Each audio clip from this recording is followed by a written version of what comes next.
Assalamualaikum warahmatullahi wabarakatuh.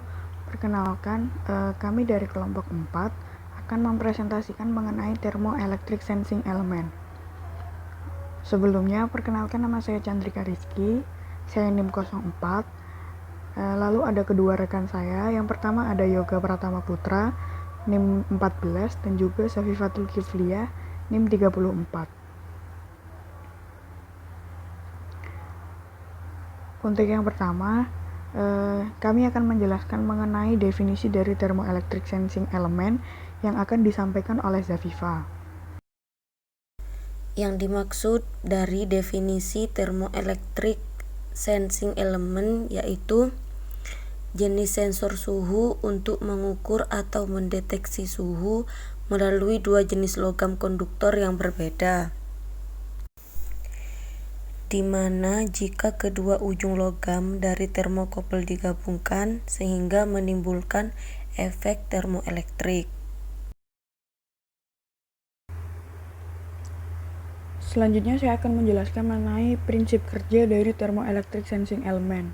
Nah, untuk penjelasan mengenai sistem kerja atau prinsip kerja dari thermoelectric sensing element ini sendiri akan dijelaskan lebih lanjut melalui video berikut. Thermocouple consists of two wires of different metals joined together within a loop. Let the two metals be named as M1 and M2. Assume that the metal M1 is copper and M2 is iron. Junction A is in contact with the body whose temperature is to be measured. This measured junction is usually called as hot junction. Let the temperature source at the junction A be a beaker filled with hot water. Junction B is in contact with a body whose temperature is known. This junction is always called as cold junction. Let the temperature source at the junction B be the beaker filled with cold water. Assume that the temperature at junction A is T1 and the temperature at junction B is T2.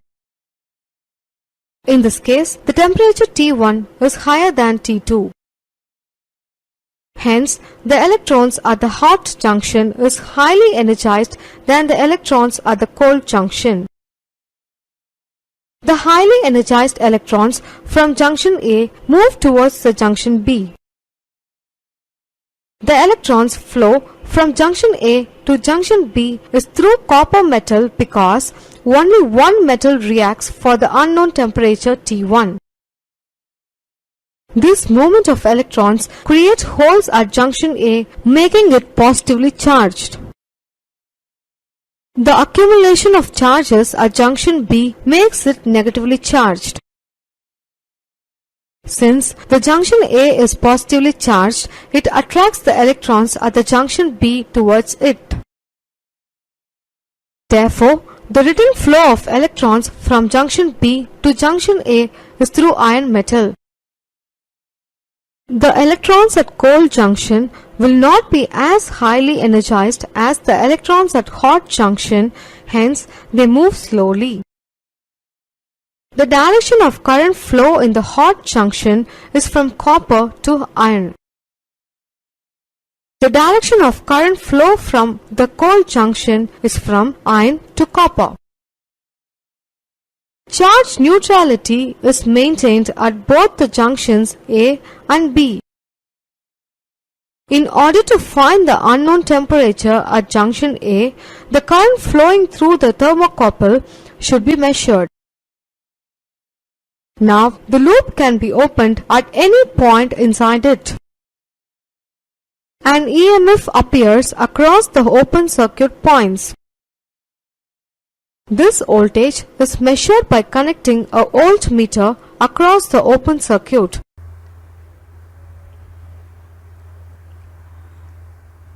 Nah, berdasarkan video yang sudah diputar tadi, ini ada penjelasan lebih lanjut. Jadi kami mengambil contoh dari dua loop.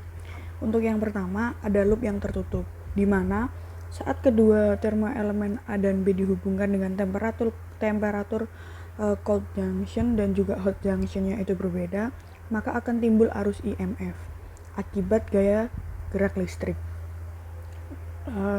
Selanjutnya, jika cold junction seperti pada gambar yang di bawah, yang di sisi sebelah kiri itu kan terbuka, jadi tidak digabungkan, di mana cold junctionnya itu dihubungkan dengan voltmeter dengan impedansi yang besarnya tak terhingga atau sangat besar sekali, maka akan terbaca tegangan pada voltmeter yang dikenal dengan tegangan Seebeck.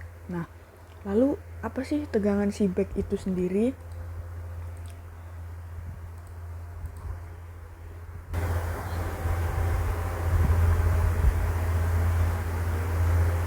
Seebeck effect merupakan fenomena yang mengubah perbedaan temperatur menjadi energi listrik.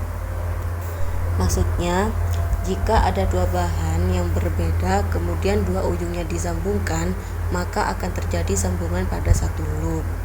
Lalu, ketika ada perbedaan temperatur di antara keduanya, maka akan terjadi arus listrik. Nah, untuk selanjutnya ada persamaan dan juga rumus dari thermoelectric sensing element. Untuk yang pertama, ada penentuan output tegangan thermoelectric sensing element.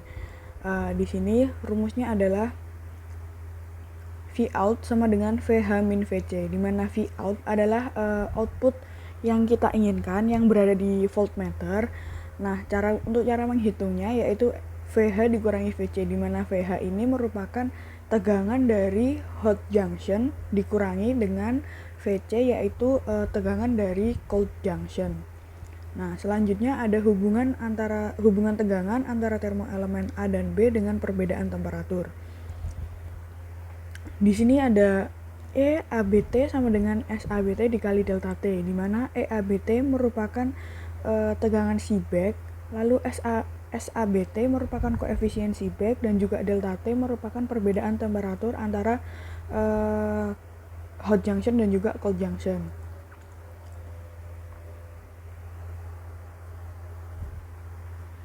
Nah, berikut ini adalah jenis-jenis thermocouple sensor yang akan disampaikan oleh Yoga. Jenis thermocouple sensor sendiri itu sebetulnya ada beberapa macam, tapi di sini kita hanya memberikan 4 tipe saja. Yang pertama yaitu thermocouple tipe C yang memiliki temperatur suhu antara minus 20 derajat Celcius sampai 700 derajat Celcius. Kemudian thermocouple tipe T yang memiliki temperatur itu antara minus 185 derajat Celcius sampai 400 derajat Celcius. Kemudian yang ketiga itu thermocouple tipe K memiliki jarak suhu dari 0 derajat Celcius sampai 1100 derajat Celcius.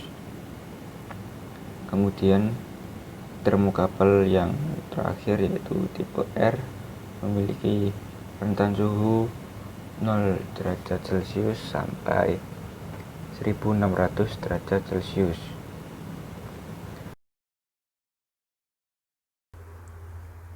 Nah, itu tadi beberapa jenis dari thermocouple sensor, di mana di sini kita hanya mengambil beberapa contoh saja. Sebenarnya masih ada contoh lain, dan juga untuk setiap sumber itu akan menyantumkan rentang suhu yang sedikit berbeda. Jadi bisa jadi sumber satu dengan sumber yang lainnya itu rentang suhunya itu berbeda-beda. Akan tetapi bedanya tidak terlalu jauh. Nah, selanjutnya yaitu mengenai penggunaan thermoelectric sensor. Di sini kita kita menyebutkan beberapa contoh penggunaan thermoelectric sensor secara umum. Nah, untuk penggunaan thermoelectric sensor secara umum ini akan disampaikan oleh Yoga.